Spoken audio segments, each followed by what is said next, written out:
वित्त मंत्री निर्मला सीतारमण ने आज वर्ष 2021-22 का बजट पेश किया। बजट में अर्थव्यवस्था की सुनहरी तस्वीर पेश करने की कोशिश की गई। पिछले पूरे साल देश स्वास्थ्य मुसीबत से परेशान रहा, इसीलिए स्वास्थ्य क्षेत्र का बजट सबसे ज्यादा बढ़ाया गया। इसके अलावा किसानों को भी खुश रखने की कोशिश की। तो आज संसद में पेश किए गए बजट में क्या क्या है खास, देखिए इस रिपोर्ट में। वित्त मंत्री आम बजट पेश करने संसद पहुंची, लेकिन इस बार ना तो उनके हाथ में ब्रीफकेस था और ना ही बही खाता।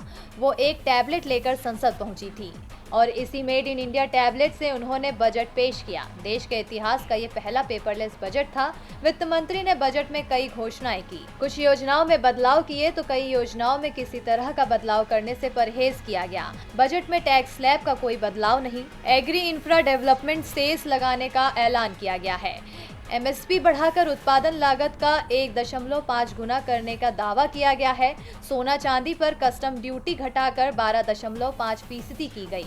कपास पर कस्टम ड्यूटी बढ़ाकर 10% की गई। इसके बाद विदेश से आयात किए गए कपड़े महंगे होंगे। कच्चे रेशम और रेशम सूत पर अब कस्टम ड्यूटी 15% की गई है। 3 वर्षों की अवधि में 7 टेक्सटाइल पार्क स्थापित किए जाएंगे। कॉपर पर ड्यूटी घटाकर 2.5% की गई। स्टील, स्क्रू और प्लास्टिक बिल्डर वेयर अब 15% कस्टम ड्यूटी। स्वास्थ्य बजट को बढ़ाकर 2,23,846 करोड़ किया गया। स्वास्थ्य भारत मिशन 2.0 के लिए 1,41,678 करोड़ आवंटित किए गए। चुनिंदा लेदर कस्टम ड्यूटी से बाहर।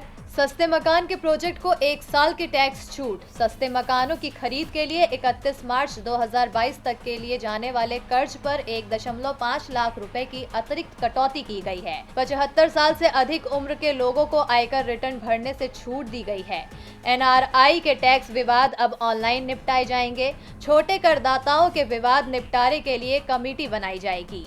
मेट्रो के लिए 11,000 करोड़ का प्रावधान। रेलवे के लिए रेल योजना 2030 तैयार। रेलवे के लिए रिकॉर्ड 1,10,055 करोड़ का प्रावधान। डिजिटल भुगतान को बढ़ावा देने के 1,500 करोड़ रुपए के वित्तीय प्रोत्साहन का प्रावधान। सड़क परिवहन मंत्रालय के लिए 1,18,101 करोड़ का अतिरिक्त प्रावधान।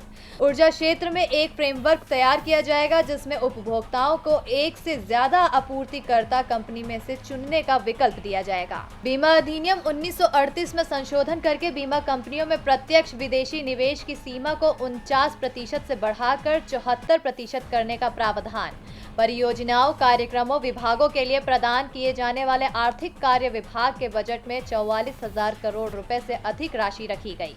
2020-21 में राजकोषीय घाटा जीडीपी का 9.5% निर्धारित किया गया है। 2021-22 में राजकोषीय घाटा जीडीपी का 6.8% होने का अनुमान है। 2025-26 तक राजकोषीय घाटा जीडीपी का 4.5% लाने का लक्ष्य है। इसके अलावा वित्त मंत्री ने कहा कि इलेक्ट्रॉनिक मोबाइल इंडस्ट्री देश के भीतर बहुत तेजी से बढ़ा है। कुछ छूट समाप्त की जा रही है। इसके कुछ पुर्जों को कर के दायरे में लाया जाएगा। लोहा और इस्पात की कीमतों में वृद्धि से कई क्षेत्रों को कठिनाई हुई है। कुछ इस्पात और एडीडी और सीबीडी पर रियायतों को समाप्त किया जा रहा है। कपड़े संबंधित प्रस्ताव के अंतर्गत नायलॉन चिप, नायलॉन फाइबर पर बीसीडी को घटाकर 5% किया जा रहा है। इसमें केमिकल्स से जुड़ी व्यवस्था को भी सुधारा जा रहा है। साथ ही देश में सोने और चांदी की कीमतों में काफी वृद्धि हुई है। सरकार इसकी ड्यूटी में कमी लाने जा रही है। डीबी लाइव की रिपोर्ट।